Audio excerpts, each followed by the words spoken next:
BCom second year के प्यारे बच्चों, आप सभी का स्वागत है शंकर सर की क्लास में। आईएमपी क्वेश्चन की सीरीज़ में आज हम आपको बताने वाले हैं बिजनेस स्टैटिक्स की आईएमपी प्रैक्टिकल्स। ये प्रैक्टिकल इतने सरल हैं, अगर आपको गणित बनाना बिल्कुल भी नहीं आता, आप इस वीडियो को लगभग 5 से 10 मिनट देख सकते हैं। तो आप प्रॉपर सीख के जाएंगे कि कौन से प्रैक्टिकल एग्ज़ाम में आएंगे और वह बनेंगे कैसे।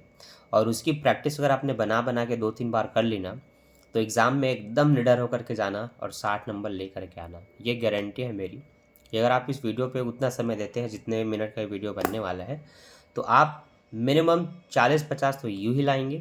और आपने सारे प्रैक्टिकल समझ लिए तो 60 से 75 नंबर आपका कहीं नहीं गया। देखिए, सबसे पहला जो प्रैक्टिकल होता है वह लगभग 1, 2, 5, 6 चैप्टर से नहीं, उतना तो आपको थ्योरी पढ़ना है। 1 से 6 चैप्टर तक का पूरा 1 यूनिट है। आपको लगभग 6 के बाद एक प्रैक्टिकल मिलना शुरू होता है जिसमें आप माध्य, माध्यिका, बहुलक ये सब निकालते हैं। तो देखिए, सिंपल से क्वेश्चन होते हैं समांतर माध्य के, जो कि आपको यहाँ पर दिख रहा है। समांतर माध्य के क्वेश्चन में इस तरह से 0 से 10, 10 से 20 करके 50 से 60 तक ऐसे 2 मान दिए रहेंगे। नीचे में आवृत्ति या कोई भी संख्या करके कुछ मान दिया रहेगा। आपको करना क्या है, पहले वाले कॉलम में जो भी मान दिया हुआ है उनको पहले कॉलम में इस तरह से लिख लेना है। ठीक है। अब इनको जोड़ के इनका आधा कर लेना है। तो 0 में 10 जोड़िए 10, 10 का आधा कितना हो जाएगा 5। 10 में 20 जोड़िए 30, 30 का आधा कर दो 15। तो इन दोनों को जोड़ो, इनका आधा करो, तो ये आपको निकल जाएगा। आपका ये जो मान दिया था ना, उसको तीसरे स्थान पे लिखना है। तो पहले कॉलम में पहले वाले मान को और इनको जोड़ के आधा करने से ये वाला मान दूसरा कॉलम, तीसरा कॉलम में यहाँ जो दिया गया था उस मान को लिखना है। अब चौथा, पाँचवा और छठवां को समझना है। चौथा कॉलम क्या होता है, देखिए बताया गया है कि x में से कोई भी एक संख्या उठा के सब में घटाना है, जिसको आपको यहाँ पर दर्शाना है x माइनस ए बोल के। ए क्या होता है, ये वह संख्या होती है जिसको आप ले करके घटाते हैं पूरे x में से। तो माना कि मैंने 25 लिया, तो 5 में 25 गया -20, 15 में 25 गया -10, 25 में 25 गया 0, 35 में 25 गया 10, 45 में 25 गया 20 और 55 में 25 गया आपका 30 बचा। तो चौथा कॉलम समझ में आया। दूसरे कॉलम में से बीच की कोई भी संख्या ले लो, कोई नियम नहीं है सर, इसमें से कोई भी एक संख्या आप ले लो, सब में इन्हीं में घटा दो, जो आ रहा है उसको चौथे स्थान पर लिखो। क्लियर है। आगे क्या करना है, तो आगे आपको क्या करना है कि ये जो भी मान है उनको 10 से भाग कर देना है, पद विचलन विधि से बनाना है। तो आप इनको 10 से भाग करेंगे। 10 से क्यों भाग कर रहे भी समझो, इनका गैप कितने कितने का है देखो। 10, 0 में 10 जोड़ोगे तब 10 होगा, 10 में 10 जोड़ोगे तब 20 होगा, 20 में 10 जोड़ोगे तब 30 होगा। तो सभी का डिफरेंस 10 का है। तो ये जो डी का मान निकला उसको 10 से डिवाइड करो, इसलिए आपका ये 2 हो जाएगा, ये 1 हो जाएगा, ये 0, ये 1, 2, 3 हो जाएगा। अब ये जो मान मिला है और ये जो आपका एफ है, इन दोनों का गुणा हो जाता है। मतलब तीसरे कॉलम और पांचवें कॉलम को गुणा करके छठवां कॉलम। तो 12 दूनी -24, 18 का -18 और ये अब 27 नम 0, 20, 20 का 20 से कम 20 और 17 दूनी 34 और 3 छक्के 18। ये मान आपको पता चल गए। बस इतने ही काम आपको करने हैं। अब कोई बच्चा नहीं जानता गुणा भाग, कोई दिक्कत नहीं है, कैलकुलेटर का तो प्रयोग कर सकते हो। कैलकुलेटर का प्रयोग कर से आप करके आप इसको आधा कर सकते हो, इनका माइनस कर सकते हो, इनका मल्टीप्लाई कर सकते हो। भाई बहुत सिंपल सा काम है, कोई भी बच्चा सीख सकता है। बेसिक तरीके से, सरल तरीके से समझाया हूँ। अब इसके बाद ये वाला सूत्र याद रखना, क्योंकि इसके बाद ही आपको पूरा नंबर इसमें मिलने वाला है। कॉलम पे 15 नंबर के क्वेश्चन में लगभग आपको 8 मिल जाएगा। ठीक है।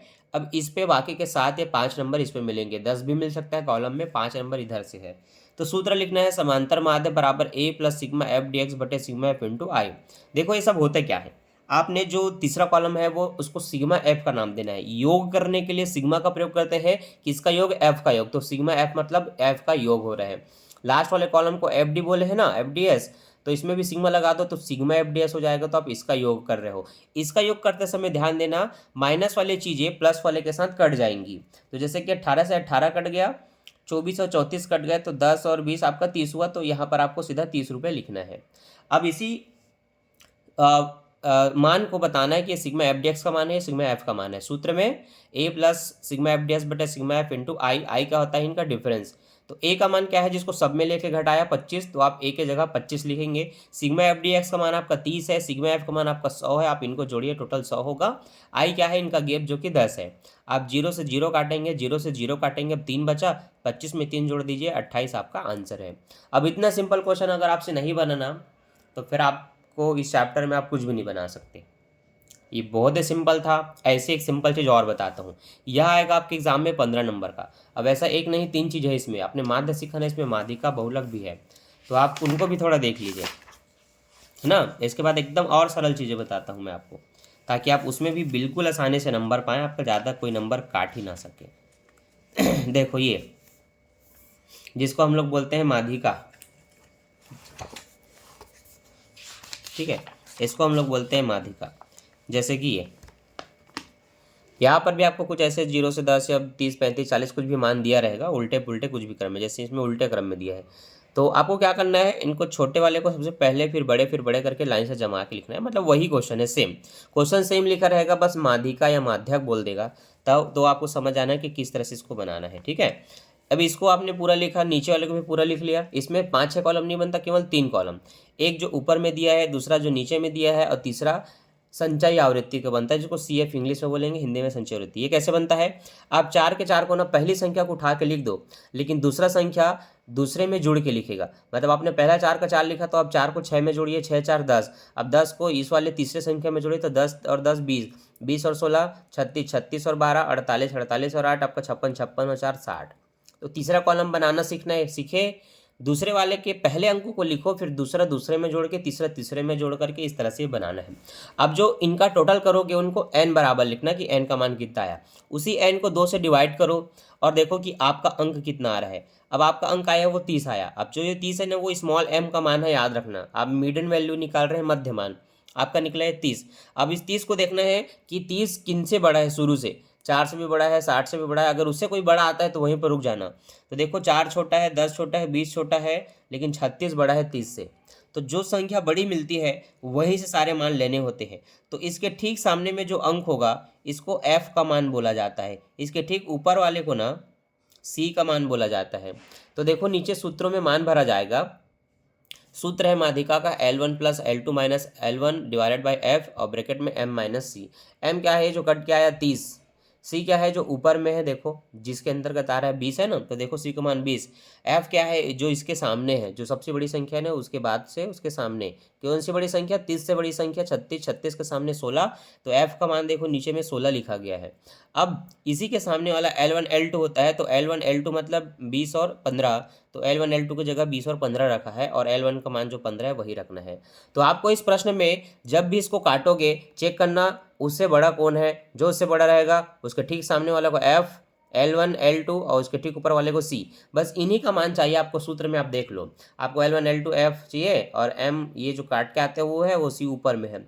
इन सारे मानों को पहले लिख लेना कि ये किसके अंतर्गत आ रहा है, हिंदी में देख लो, और उसके ये मान है करके।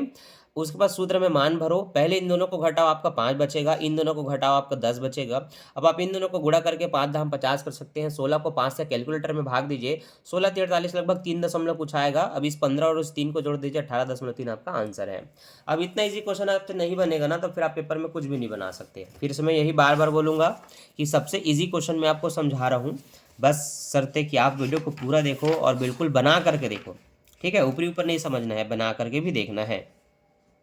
ठीक, अब मैं आपको बहुलक भी बताता हूँ। किसी किसी क्वेश्चन में ना माध्य माध्यिका बहुलक सब पूछ देता है। अब इसमें ना बहुलक भी पूछा है, माध्यक और बहुलक दोनों। देखो माध्यिका, माध्य में आपने देखा 4-5 से ज़्यादा कॉलम, माध्यिका में देखा 3 कॉलम। अब बहुलक में कितने कॉलम बनेगा, तो सर बहुलक में कोई भी कॉलम नहीं बनता, जो दिया है बस उसी को लेके बनाना है। मतलब पहला पहले में लिख दो, दूसरा दूसरे में लिख दो, बस हो गया। इसने तीसरा क्यों बनाया, फिर तीसरा इसलिए बनाया क्योंकि इसमें माध्यिका भी पूछा है। तो बहुलक में ना कॉलम की आवश्यकता नहीं होती, उसको बस ध्यान से समझना। आपको ये देखना है कि आपका नीचे वाले जो दिए गए मान है उसमें सबसे बड़ा अंक कौन सा है। तो दिए गए मान में सबसे बड़ा अंक कौन सा है, 80। 80 के ठीक ऊपर वाले को F0 कहना, और उसी 80 को F1 कहना, उसके नीचे वाले को F2 कहना। हमें 3 मान चाहिए बहुलक के लिए, F0 F1 F2। जो सबसे बड़ा है ना F1, उसी के सामने वाला L1 L2 होता है, बस हो गया। अब आप ये देख लो कि आपको बता देना है कि F1 का मान 80 है, ठीक है, ऊपर वाला F0 का मान 78 है, नीचे वाला F2 का मान 70 है, L1 उसके सामने वाला 50 है, L2 आपका 60 है। और इन दोनों का डिफरेंस कितने का है, सब में 50 में 10 जोड़ो तब 60 होगा, तो इसमें 10 का डिफरेंस है, I का मान 10। और ये रहा बहुलक का सूत्र, इसको याद रखना है। जिस बच्चे ने इसको याद रख लिया उससे ये भी बन गया। तो देखो इसमें सूत्र है Z बराबर L1 plus F1 minus F0, नीचे 2F1 minus F0 minus F2 into आई। F1 का मान कितना है 80, F0 का मान 78, नीचे L1 का मान कितना है आपका 50, नीचे F1 में 2 का गुणा, तो F1 80 है तो 80 में 2 का गुणा, F0 है 78 और F2 है आपका 70। आप 80 दूनी 160 करेंगे, इन दोनों को जोड़ेंगे क्योंकि दोनों माइनस है तो 148 हुआ। 80 में 78 गया, आपका बचेगा 2 और ये 10 ऊपर में आ गया। अब 10 दूनी आपका 20 होगा, ये दोनों घट के आपके 12 बचे। 20 और 12 को भाग कीजिए तो आपका 1 दशमलव कुछ आएगा। तो उस अब इस सामने वाले 50 में उस एक को जोड़ देंगे, 51 दशमलव है आपका आंसर। तो बहुलक भी समझ में आ गया ना। ये तो और भी ईजी है उन सब से। तो यह तीनों टॉपिक एक ही यूनिट के अंतर्गत आते हैं, इसलिए अगर आप इनको सीखते हैं तो इन तीनों में से कुछ भी एक टॉपिक या तीनों को एक साथ दिया जा सकता है और आपको मिलेगा 15 नंबर। इसके बाद जो सबसे सरल होता है ना, वह आपका होता है स्पेयरमैन की कोटि अंतर्रीति। अब देखो, स्पेयरमैन की काल प्रश्न की जो कोटि अंतर रहती है वह सबसे सरल है, और जो बच्चा इसको नहीं समझ सका उसे कुछ भी नहीं बनेगा, यह मैं गारंटी लेता हूँ। और जिस बच्चे से यह बन गया ना, उसे कुछ भी क्वेश्चन बन जाएगा। ये बहुत ही सरल होते हैं। तो देखो कैसे बनेगा सर, समझाइए। तो चलिए आप ध्यान दीजिए।